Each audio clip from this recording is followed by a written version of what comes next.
Hey, welcome to our podcast today. Dustin and I are so excited to invite you into our discussion just around growth today, consistent with really often what lights us up in these conversations. Just speaking about creating, manufacturing our life to be one that really supports and engages us. That is something that we want to be a part of now and moving forward, and something exciting to invite others into. And one of the questions that came up during this is just kind of what ingredients are you using, in your life? Thinking about it as if it were uh, a cake or dinner or cooking. That the ingredients we add to something really affect the outcome. It affects the flavor, the taste of what we're building, what we're making, what we're creating. And I think it's a really valid thing to think about with our interpersonal life, with our daily life. If you were not experiencing the growth, the development, the income, the relationship, your personal health, if that isn't stacking up like you're desiring it to be, I think it's a very valid thing to take a step back and really look at the ingredients that you're putting into life. What are the activities, the things, the thought patterns that you're doing in your life that are creating that outcome? So, with that, we'll kind of jump into our topic today, and it just ranges around personal growth and health, but really gives some neat insight on how we can choose what those ingredients are, and some helpful building blocks to get started down that path of moving toward our goals, dreams, and desires. So, thank you much. We'll jump right in.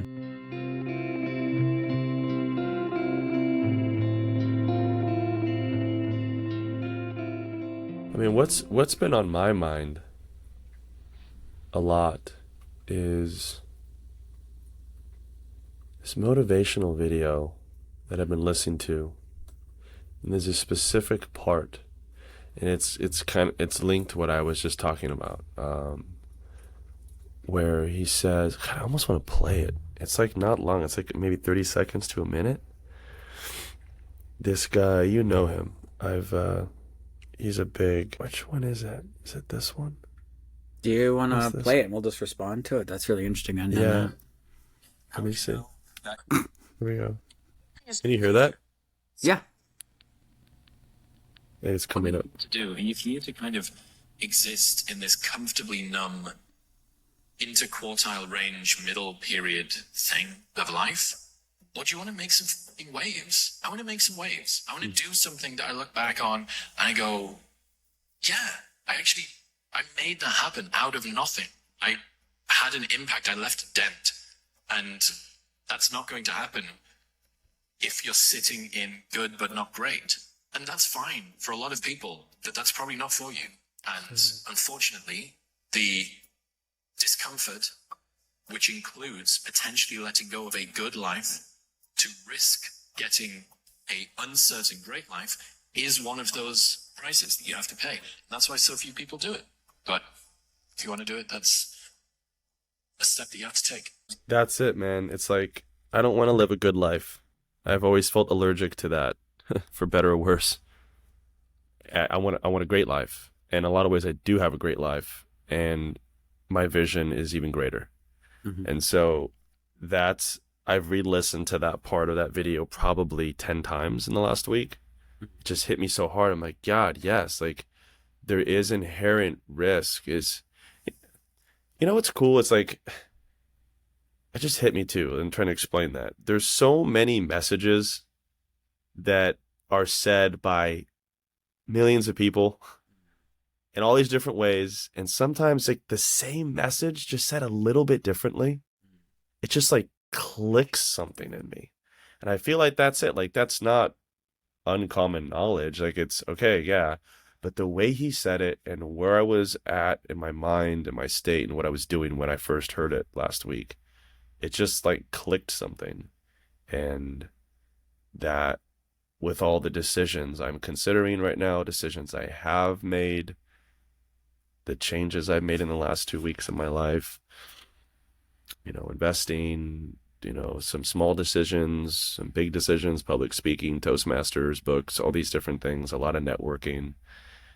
It just hit me so hard. It's like, yeah, dude, like whatever thoughts or fears linked to baggage or family or just stretching myself, the inevitable discomfort, out of your comfort zone. It was really profound, and it was very nourishing, and it was very, I think, validating in a big way of those thoughts of like, whoa, what are you doing, man? Like you're considering like XYZ, or you've done, ABC already, because of the dream, because of the mission, because of whatever.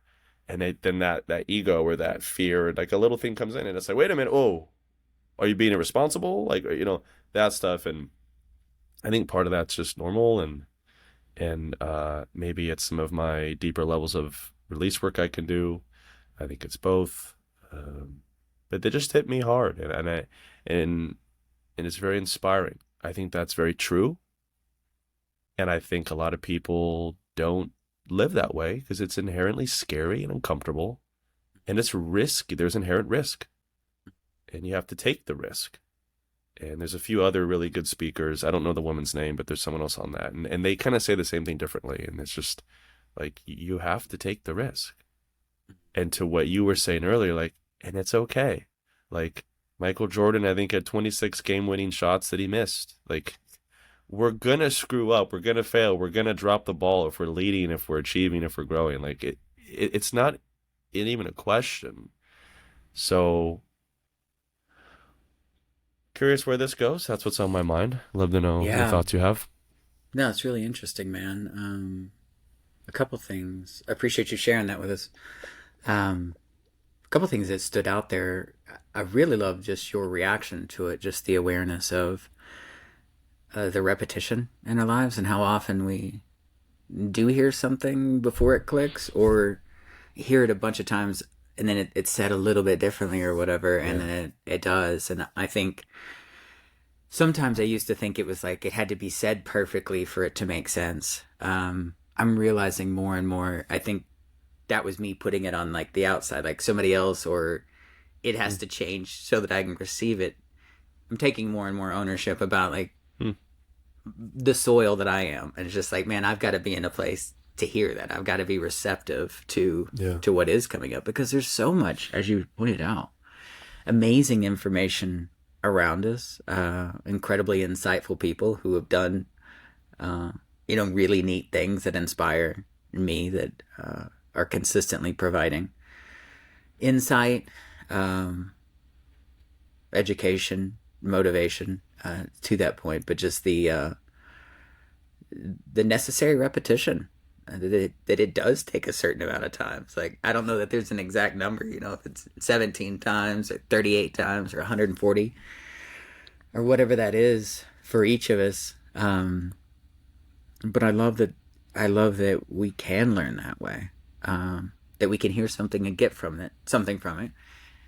Because my guess is you were receiving something from that the earlier times you were hearing it. That's why you keep listening to that, that type of thing, or putting yourself in that environment. And so there was something being gained already, and then something more was gained on the repetition, which is fascinating. And I love too, just even since we've started the podcast, there's been some shift in this in both of us, but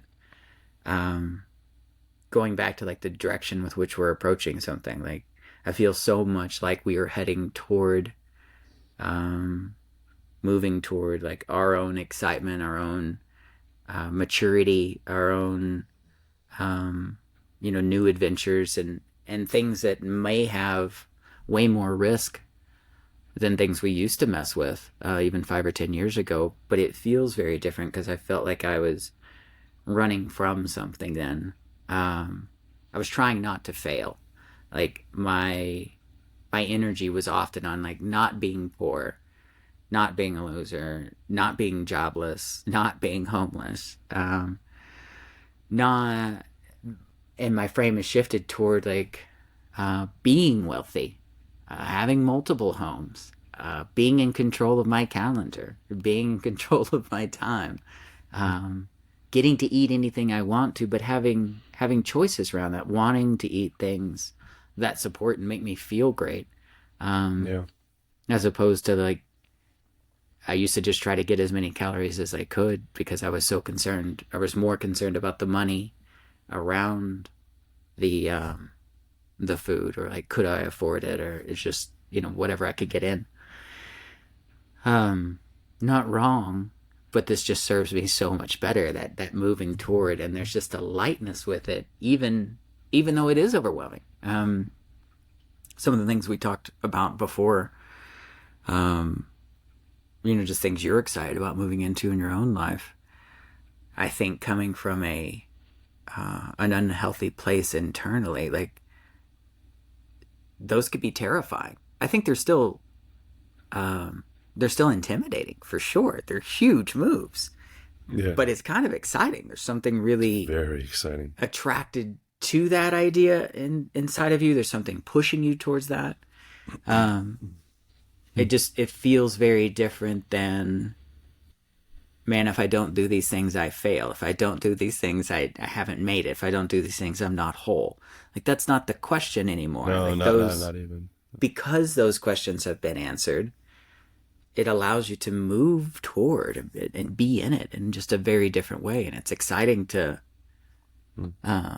it's just exciting to see. It's exciting to talk about and just kind of reflect on how different we're even communicating with each other around our own futures, around our own excitement. I mean, the numbers around the things we're talking about right now are, there's, a few more zeros around it than there were when we were talking, even 2 years ago. And it feels lighter. Like, the thing is so much bigger, but it actually feels a lot lighter. There's no doubt in and I think this is really interesting. Like, I really don't have doubt in my mind that that's achievable and that I can achieve that, or you. I think the questions in my mind are like, will it go that way? Or like, how will my journey change on my way to that destination? Like, what else comes up? But that feels growth-based and abundance too. Like, if it's not this story, it'll be bigger. It'll be this or more.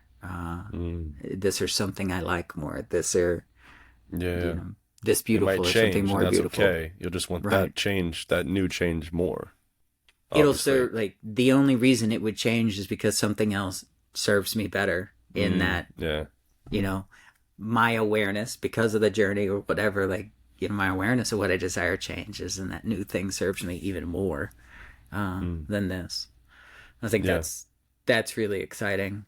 And I would also follow that up with, I have no more clarity on the steps in between here and where I want to be than I did, 10 or 20 years ago. Like, that hasn't changed.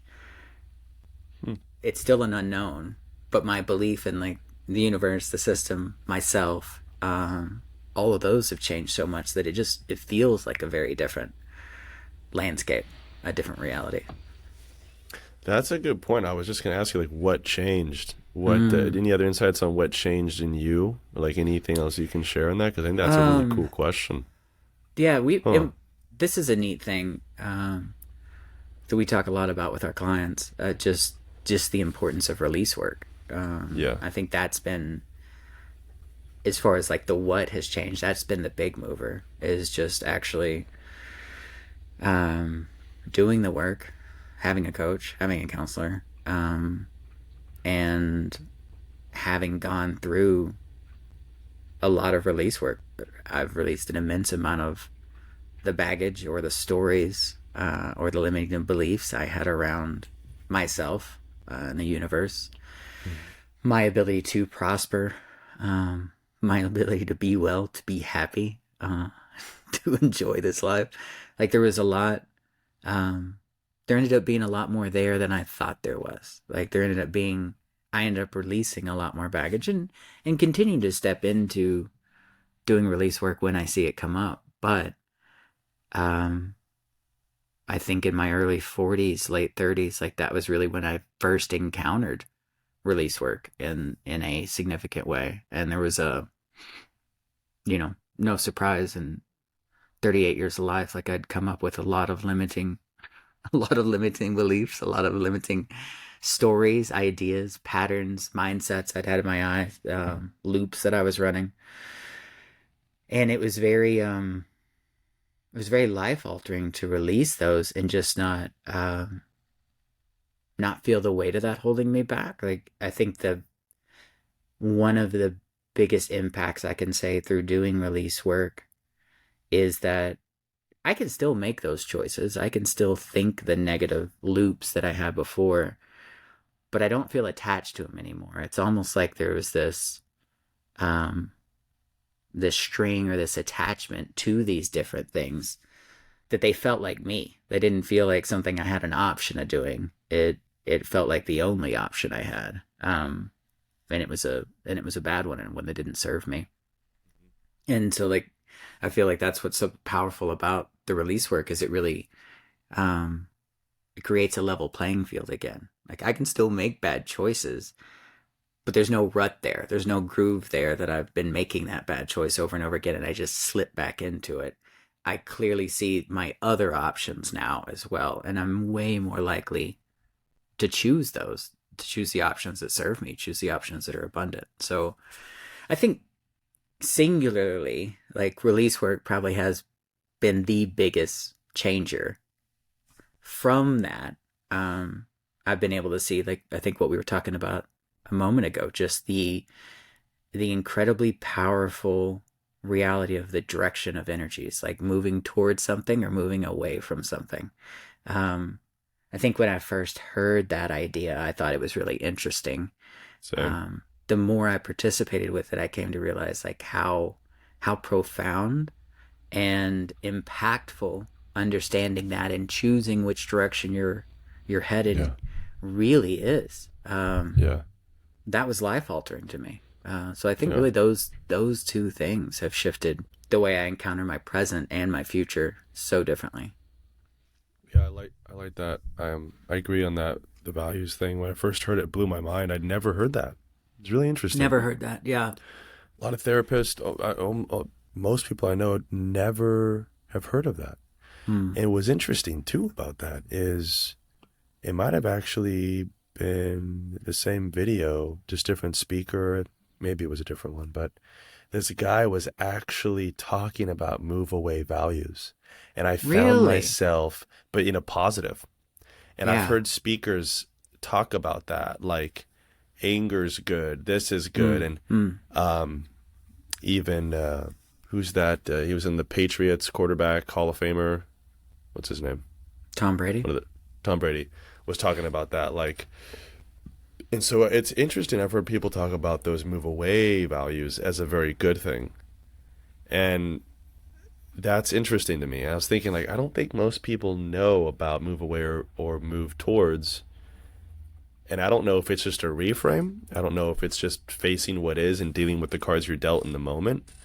Um, but I like what we learned about it is that if you have a move away value and you attain the thing, the reason why you don't maintain the thing is because now you have moved away from the thing you were avoiding, but it wasn't a move towards that would make you sustain it once you got it. And I think that was profound for me. I was like, that explains so much of my journey. And so I think it's cool too when I'll hear motivational speakers, and I'm now finding myself at the first time in my life this year, they'll say things and I'm like, I don't agree with that Yeah. because I know all Yeah. this Yeah. other Yeah. stuff I and I love that. wouldn't coach someone to do that. And that was a pretty cool moment when that started happening. That's been more recently. And not just kind of like a simple thing, but like I know the mechanics behind what you're saying, and I would never coach someone to do that. Yeah. So that was kind of cool. But yeah, I like what you said too about the rut. I know we've talked about release work, habits, even psychedelics. There's various tools, therapy, and I wanted to touch on that. Is me personally, I like that piece because I see it in you. I see it in both of us, Hmm. and I love seeing it in my clients. I just love seeing it in humans, like in general, because I know the nuances of it and how beautiful it can be when you get out of that rut. You're saying like it's an even playing field now. Like you're not operating from this ruddy, gunky, mental, emotional state where you've already handicapped yourself like Right. 10 levels before you even had a chance to try. And that was most of my life. I just felt like emotionally and mentally handicapped, honestly. Like I have a high IQ, but like I still internally, it was like, I'm like, what's wrong? Like, and it was just so much baggage weighing me down. And I think the cool thing is that, and it's, I told clients it's like rarely are you going to get all the fireworks you want right in the moment. It's like, yeah, it's like, it's layers. It's you do release work and you might have that big shift, and certain things we do, you will. And we're human, that might level out the next day or two. But then it's like, it's a compounding thing. It's like compounding investments in yourself. And I think when we've been doing this for years, like us personally, what I believe you're saying and what came up for me is when you said that piece is that like when I show up in the podcast for you, when I show up to work with clients, when I'm at a meeting or a meeting, you know, networking, different things, when I'm dating, I have so much less of that mental and emotional garbage. My state's better. Doesn't mean it's perfect, but it's a lot better than it used to be. And I'm not internally battling and trying to fake it till I make it because everything inside sucks so much. It's like I'm way more neutral. And that's very empowering, and it's very stabilizing. It's very nourishing. Yeah. So yeah, I think that's important. Yeah, I appreciate that. And just continuing in that, I think the big shift have been big. The big moments have felt very powerful, have been very motivating. But the major majority of days are still small shifts, and making those simple choices to get up and meditate,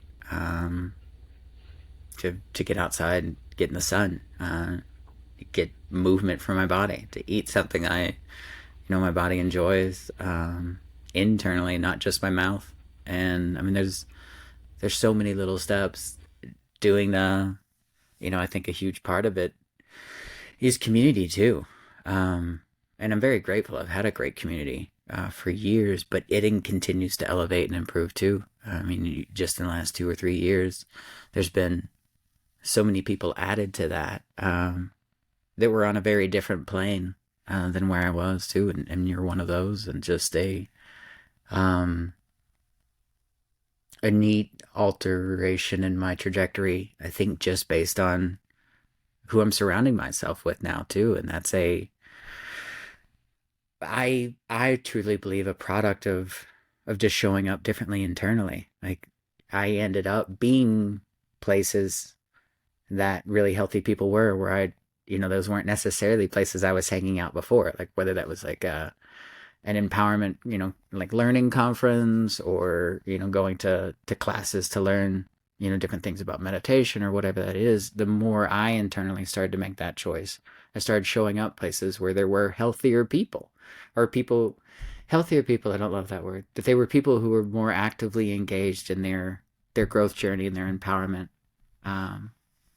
Currently they were just more involved in that cycle and that space in life.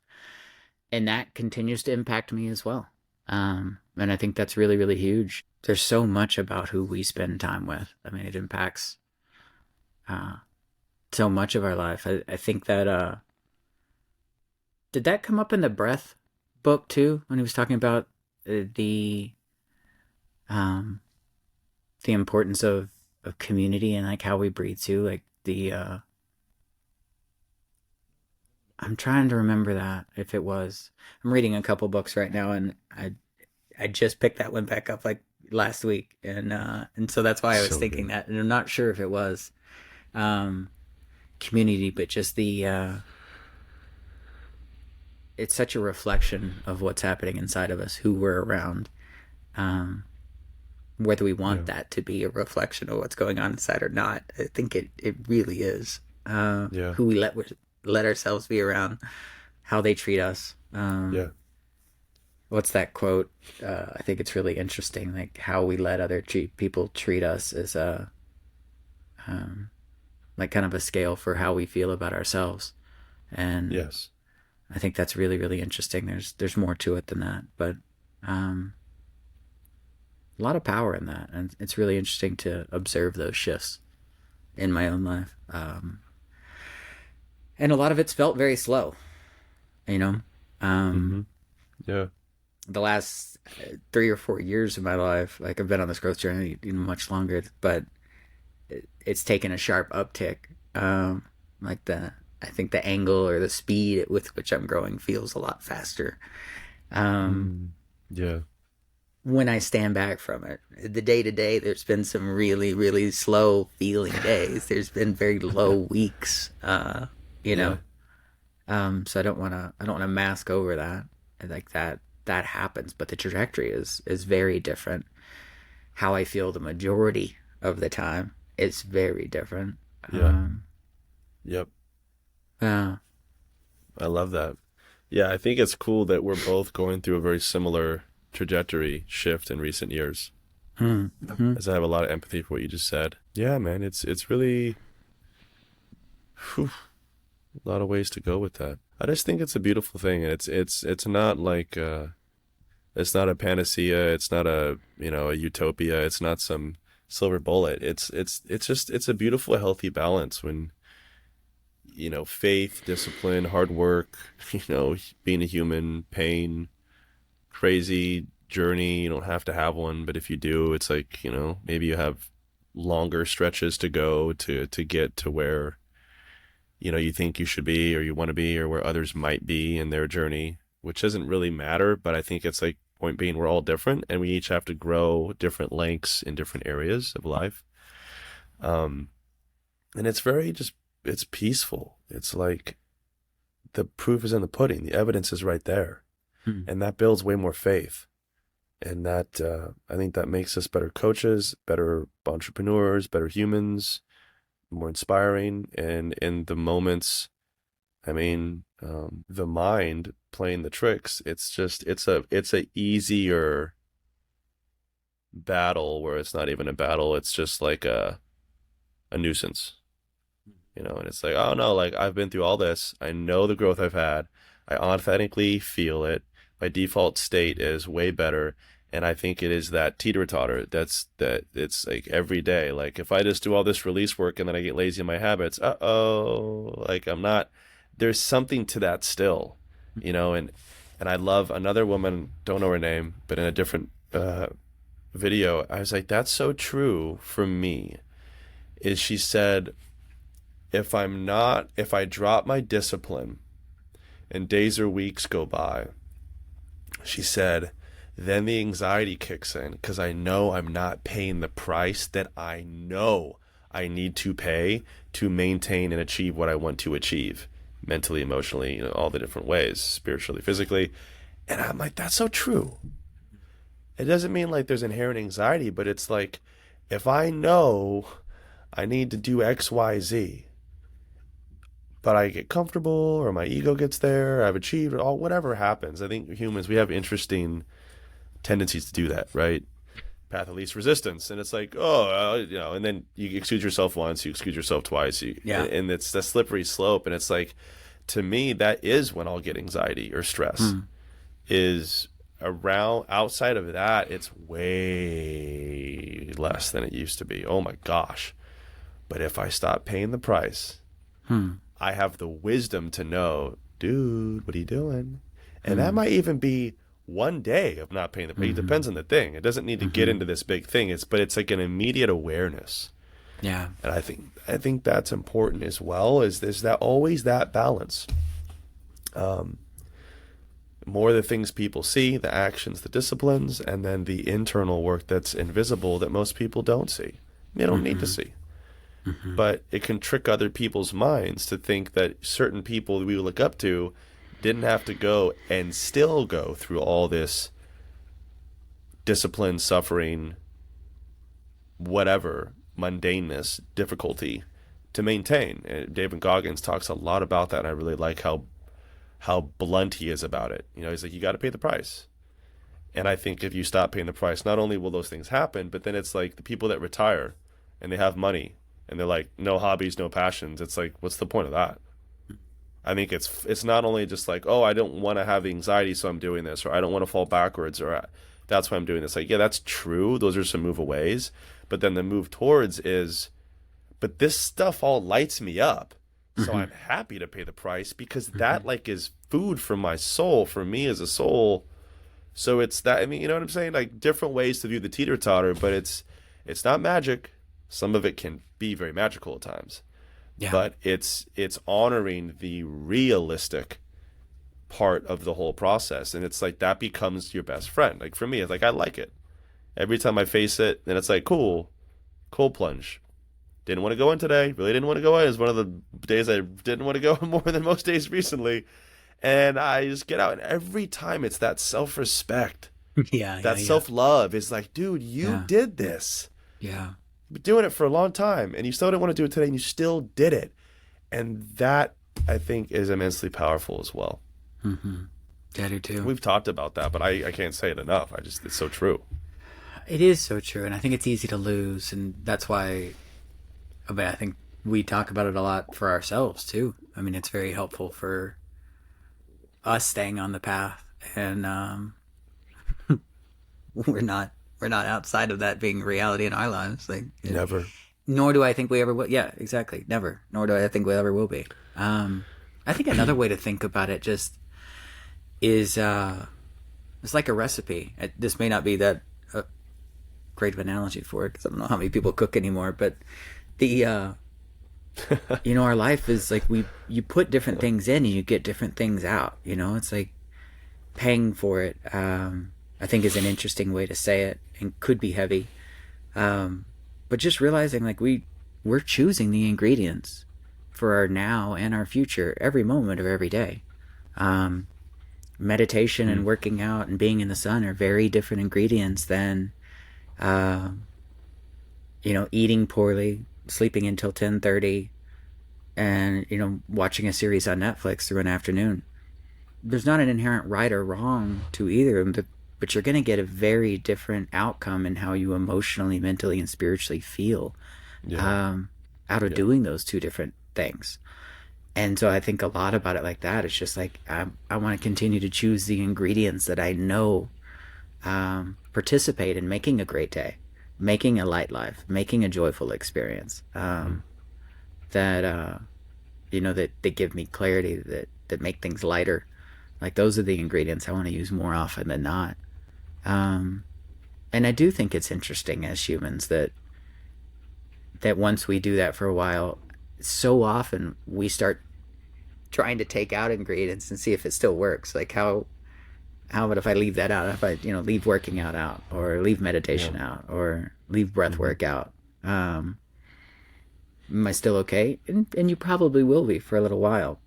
But you'll notice a shift and you'll notice a change in that. And I think that's the neat part of just like honoring our intuition, honoring like what it is we actually desire and want out of life. I think there's confusion around that too, Dustin. I think there's a lot of people who say they want one thing, but fundamentally are not willing to do the things to get that. And I think they're putting themselves in a very frustrating, hard mental place to be by continuing to state one thing but not show up for it. Like that just creates dissidence in our lives. Like that just creates this feeling of like undermining, that happens internally. And I think I've seen it in myself, definitely in the past. I see it in clients more early on, when just starting out, like talking about goals and desires, and then kind of work back through how we're actually are or aren't showing up for those things. And I think, there was years of my life I did that to myself in the area of finances. Like I kept saying I wanted to make this certain amount, achieve this certain things, have this certain amount of assets. and then doing almost nothing, sometimes even the opposite of things I knew I should do, to go in that direction. And then every year I get to the end of it and just be disappointed, depressed, angry, feel like a failure. And I wasn't even participating. It's like I didn't even fail. I didn't start. Like I kept That's claiming funny. these things, not doing it, and Yes. then hating myself for this gap that was in the middle. Um, and there's Well options there. said. Obviously, like you can turn your life around and start heading Yeah. toward this goal, or you can also choose goals that you're already aligned with. Like there's ways to downside those that create much less of a gap that we can step into, as opposed to, I think what I was doing is like I wanted to be a millionaire now. Like I didn't want to work for it. I didn't want to do the things, take the path that everyone who got there themselves took.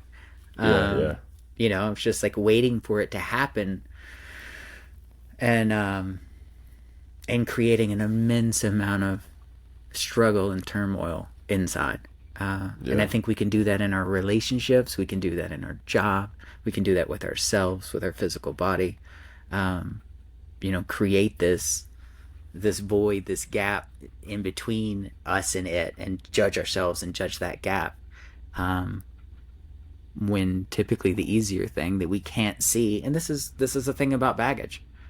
We often, when we're in our baggage, can't actually see the steps that we need to take toward our goal. Like we're That's just true. not visible.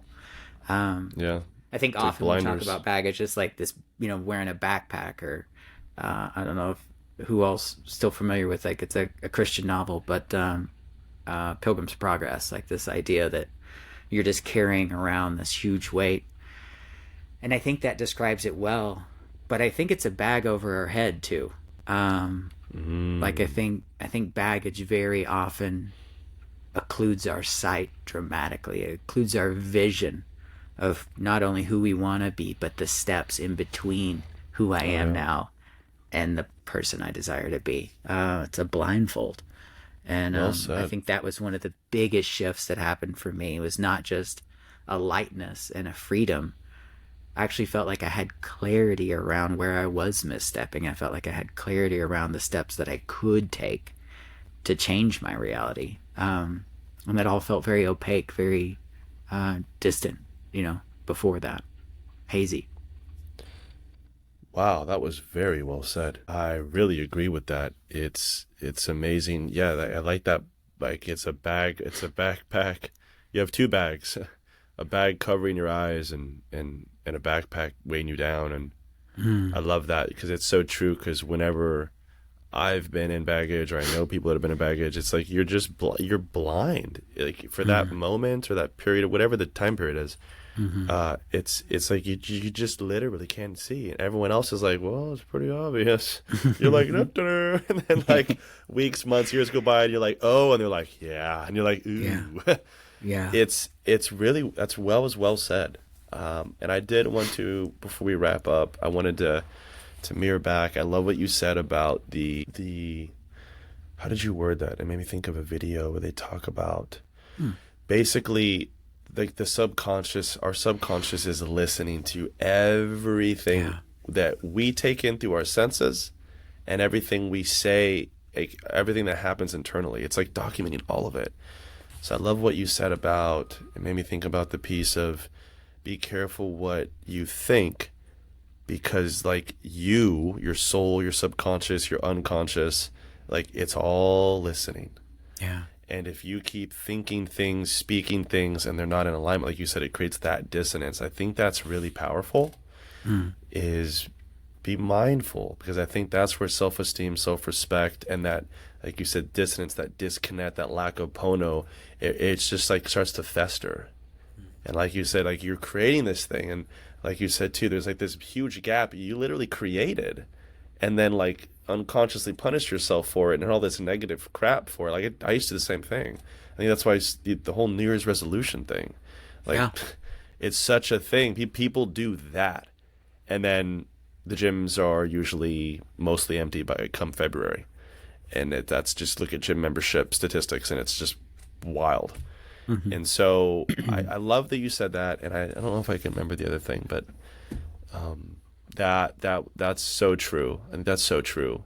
And that's where one of the self-discipline gems comes in that light of the more we do these things and we align what we say, what we do, what we think, what we feel, the more pono we, it's just, the system's like, oh, yeah, well, you, okay, oh, oh, okay. And that has a really profound effect that we are not conscious of. That's very beneficial. So I love how you said that. That's so true. Yeah, man. I mean, I'm good to wrap up here. I think that was a great topic. Yeah. Anything else coming up? No, I appreciate connecting on this, and it's just, again, it's exciting to see the shifts in our own lives. It's one of the most profound things I think both of us do is enjoy getting to see this in other people's lives. Like it's a profound gift of being a guide or a therapist or a coach. It's just getting to witness the evolution of others. Is I know that's so built into why I believe so much of this passionately, is not just seeing it in my life, but seeing this replicated and over and Yeah. over again in others, and know that it's possible for anyone. Yeah. But I appreciate the time, man. You too. Thank you.